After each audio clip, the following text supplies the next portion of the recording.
Samantala, sinimulan na ng Bureau of Customs ang pagsubasta sa ilang luxury vehicles ng pamilya Diskaya.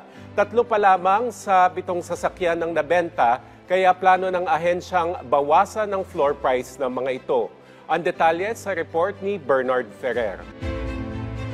Already sold at 15,611,710 for Simplex Corporation Trading.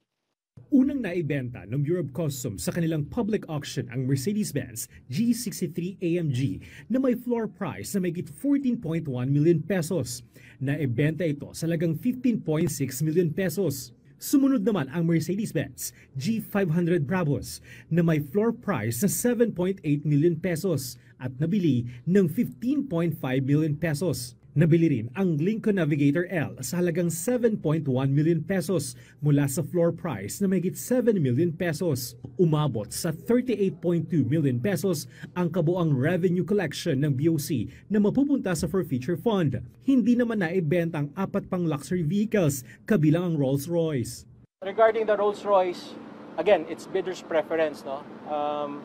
In a conversation that I had with one of the bidders, they were saying na mas ideal daw kung maibaba na nasa mga 30 million range. Posibleng ibaba ng BOC ang floor price upang makahikayat ng mas maraming bidder sa susunod na auction.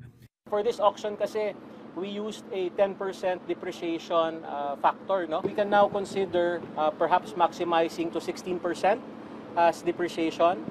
We can also consider current market prices. Ire-republish ng ahensya ang bagong floor price makalipas ang 5 araw. Tiniyak din ng BOC na dumaan sa mga susing background check ang mga bidder upang masigurong walang gumagamit ng dummy. Samantala, bibilisan ng Land Transportation Office o LTO ang pagproseso ng ORCR ng mga na-auction na sasakyan. Bernard Ferrer para sa Pambansang TV sa Bagong Pilipinas.